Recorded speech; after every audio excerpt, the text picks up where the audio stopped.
Motor খেতি লহপহকৈ বাঢ়ি আছে মটৰ আৰু 10 দিনৰ মানৰ পাছতে হয়তো মটৰসমূহ ছিঙিব পৰা যাব।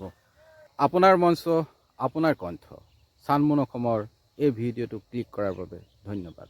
মই আজি এখন বাৰী চাবলৈ আহিলোঁ, হাকনি বাৰী। দিহিং নদীৰ পাৰলৈ আহিলোঁ।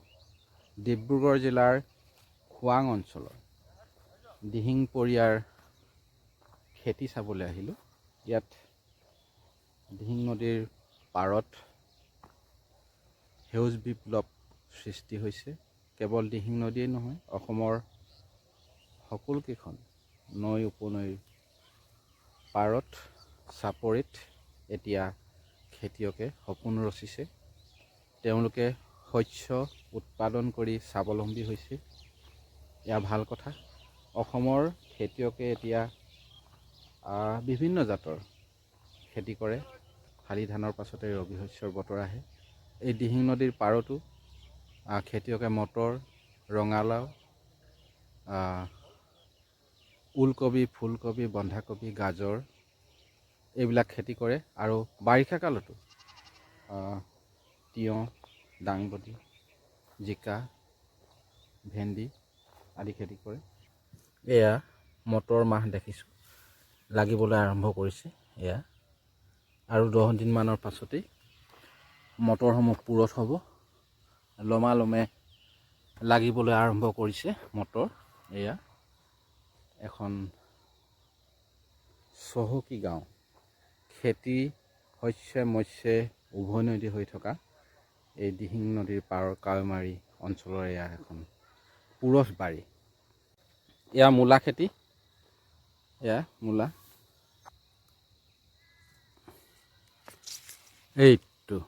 এইটো মূলা। এইটো মূলা আৰু ৰঙা জাতৰ এটা মই ভালি দেখাইছোঁ এবাৰ।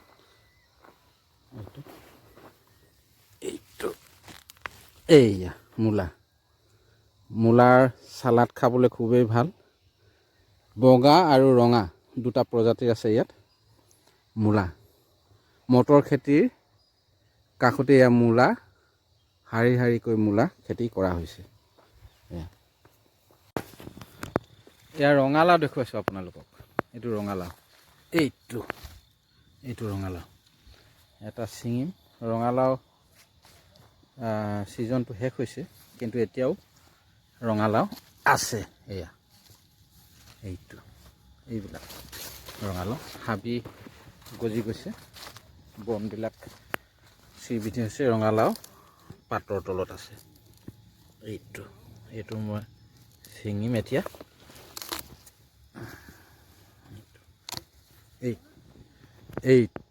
এইটো ৰঙালাও। এই মুহূৰ্তত এজন কৃষক পাইছোঁ। এই শস্যডৰাৰ কাষতে আন এজন কৃষকে কৃষি উৎপাদন কৰে। তেখেতৰ কাষলৈ যাম। এজন কৃষক। আপোনাৰ এই গাঁওখনৰ নাম কি পৰে? এইখন খোৱাং কাৱৈমাৰী মাজুলী গাঁও। হয়, আপোনাৰ নামটো কি? মোৰ নাম বিনন্দ সন্দিকৈ। বিনন্দ। আপুনি এজন খেতিয়ক? কৃষক বুলিয়ে ধৰিব লাগিব। চাকৰি তাকৰি নাই যেতিয়া কৃষি কৰ্মতে ব্যস্ত। হয়। কিমান ডৰা মাটিত খেতি কৰে আপুনি? মই প্ৰায় 7 বিঘামান মাটি খেতি কৰোঁ এইডোখৰত, আৰু অলপ ইফালে আছে ৰবি শস্যৰ খেতি। কি খেতি কৰে? এই ৰঙালাও কৰোঁ, লাই, মূলা, মাটিমাহ, সৰিয়হ এইবিলাকেই কৰোঁ। কবি মই এবাৰ কৰা নাই। আগতে কৰে? আগতে কৰোঁ। প্ৰায় যিখিনি আমাৰ বন্ধাকবি কৰোঁ, আগতে বন্ধাকবি কৰোঁ। এইবাৰ কিন্তু কবি বোলা বস্তুটো মই কৰা নাই। ফুলকবি ইয়াতো অসমৰ বা দিহিং নদীৰ পাৰত পিঁয়াজ ৰচুনো হয় খেতি? হয়, মই ৰচুন কৰিছোঁ। ৰচুন কৰিছোঁ। এই অসমীয়া পিঁয়াজ বুলি যিটো কয়, মই সেইটোও কৰিছোঁ। যোৱা বছৰ ভাল হৈছে। তাৰমানে খেতি প্ৰতিটো খেতিয়ে হ'ব নহয় জানো? প্ৰতিটো খেতিয়ে হয়, কিন্তু আমি জলসিঞ্চনৰ ব্যৱস্থাটো কৰিব লাগে। মই সেই কথাটোৱে কৈছোঁ। চৰকাৰলৈ আহ্বান থাকিব? চৰকাৰলৈ আহ্বান থাকিব। আমাক মানে প্ৰকৃত কৃষকবিলাকক যদি জলসিঞ্চনৰ ব্যৱস্থাটো কৰি দিয়ে, আমি মানে যথেষ্টখিনি উপনীত হ'ম। এতিয়া উপকৃত হ'ব পৰা নাই সেই পানীৰ কাৰণে। এতিয়া খৰাং হৈ গ'ল, পানী নাই, ৰচুন এতিয়া ৰঙা পৰি গৈছে। হয়।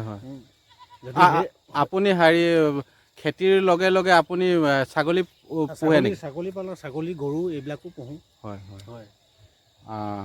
এইবিলাক এখন শস্যৰ ভৰপূৰ হৈ থকা বাৰী আছিলে কিছুদিনলৈকে, নহয় জানো? ৰঙালাও আছিলে ইয়াত। এনে বছৰটোত আপোনাৰ উপাৰ্জন কিমান মান আহে? বছৰটোত আমি 40,000 মান টকা ইনকম কৰোঁ। হয় হয়, যদি ভাল হয় তাতকৈ অলপ বেছিও হয়, কিন্তু এইবাৰ নাই। এইবাৰ মানে 40,000 বুলি ক'ব নোৱাৰি আৰু। জলসিঞ্চনৰ কাৰণে জলসিঞ্চনৰ আমাৰ মানে বৰষুণ যি সময়ত পাব লাগিছিলে নাপালে। আমি মানে জলসিঞ্চনৰ ব্যৱস্থাটোও কৰি ল'ব পৰা নাই। যদি কৰি ল'ব পাৰিলোহেঁতেন কিবা এটা হ'লহেঁতেন, কিন্তু এতিয়া আশা কৰিব নোৱাৰি, মানে নাই হোৱা এইবাৰ মানে আমাৰ ইমান তেনেকুৱা প্ৰডাকশ্যন। আজি শাকনিবাৰী চাবলৈ আহিছিলোঁ। আচলতে আমি ফুৰিবলৈ আহোঁতে এইফালেদি সোমাই গ'লোঁ। বাৰীত মূল খেতিয়কজন এখন বাৰীত নাপালোঁ, কিন্তু কাষতে আৰু এজনক পালোঁ। আমাৰ সৌভাগ্যৰ কথা, বেলি লহিয়াবৰ হ'ল, তথাপিতো এজন কৃষকক পালোঁ।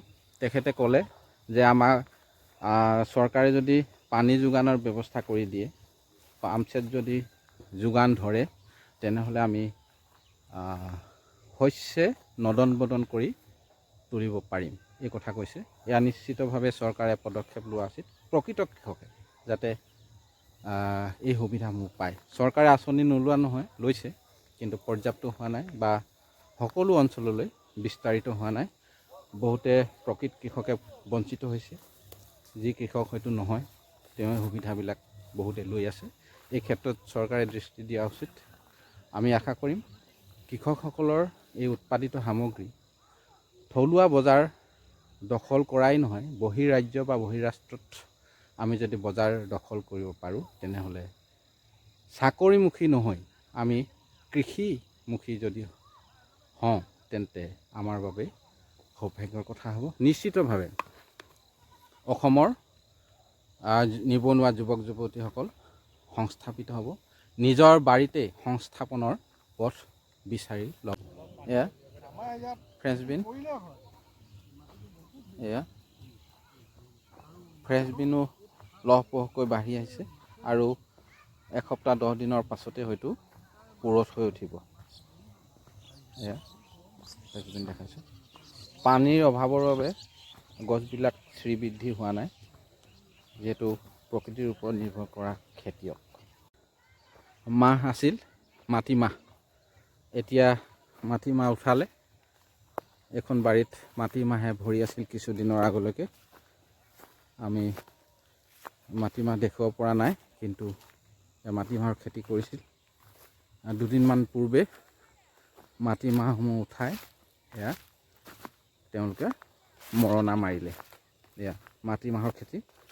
এইখন লাও চাং, এইখন লাও চাং দেখাইছোঁ আপোনালোকক। এতিয়া পানীলাও চাংখন উমলি গৈছে। ইতিমধ্যে চিঙাৰ পৰ্ব শেষ হৈছে, যিহেতু ছিজনেবল ঋতুকালীন উদ্ভিদ 12 মাহ নাথাকে, মৰি যায় এটা নিৰ্দিষ্ট সময়ত। এইয়া পানীলাও আছিলে, এতিয়া অৱশ্যে গছবিলাক উমলিছে, হ'লেও এটা দুটা আছে। পানীলাও খেতিটো লাভজনক, চাং লগাই দিলেই লহপহকৈ বাঢ়ি আহে। আৰু এইখন চাঙতে জিকা, আমাৰ কুন্দুলি, তিয়ঁহ আদি ৰোপণ কৰিব পৰা যায়। একেখন চাঙতে চামে চামে খেতি কৰিব পৰা যায়। এতিয়া আপোনালোকক আলু খেতি দেখুৱাইছোঁ। আলু খেতি, এয়া আলু খেতি। আলু খেতিও লহপহকৈ বাঢ়ি আহিছে। এয়া আলু, এখন পুৰঠ বাৰী, চহকী বাৰী দেখুৱাইছোঁ আপোনালোকক। এয়া পিঁয়াজ, এইটো পিঁয়াজ, এইটো আমাৰ যিটো সৰু জাতৰ, আমাৰ থলুৱা জাতৰ অসমীয়া পিঁয়াজ হিচাপে জনাজাত। ঠায়ে ঠায়ে সেইটো নাম বেলেগ হ'ব, আমাৰ উজনি অসমত অসমীয়া পিঁয়াজ বুলিয়ে কয়। এয়া পিঁয়াজ বাঢ়িছে। আৰু এয়া নহৰু, ৰচুন। আমি শাকনি বাৰী চাবলৈ আহিলোঁ। আজি মূল খেতিয়কজন নাই। আমি এখেত হৈছে সুদূৰ কামৰূপৰ মিৰ্জাৰ চাকৰি সূত্ৰে আমাৰ ডিব্ৰুগড় মৰাণৰ বাসিন্দা। আপুনি বাৰী চাবলৈ আহিলে আজি। আপোনালোকৰ সেইফালে এনেকুৱা খেতি হয় নহয়? নাই, খেতি ধুনীয়া হয় আমাৰ এইটো ফালেও, হয়, মানে তাতেও ধুনীয়া খেতি হয়। হয়, আৰু ইয়াতে মোৰ সুন্দৰ অনুভৱ। হয়, ইয়াত খেতি পথাৰখিনি দেখি অতি ধুনীয়া লাগিছে, অতিকৈ সুন্দৰ। হয়, আৰু এনেকুৱা খেতি যদি আমাৰ অসমবাসী প্ৰত্যেকজন মানুহে যদি কৰে, আমাৰ হয়, অসমখন খুব চহকী হৈ পৰিব। হয়, এইখিনিয়ে মোৰ ক'বলগীয়া। হয়। অসমৰ খেতিয়কে খেতি কৰিব নোৱাৰা নহয়, পৰ্যাপ্ত সা সুবিধা যদি উপলব্ধ হয় তেনেহ'লে আলু খেতি, পিঁয়াজ খেতি, ৰচুনৰ খেতিও এইখন অসমত কৰিব পৰা যায়। আপনাৰ মঞ্চ, আপনাৰ কণ্ঠ, সানমুলক।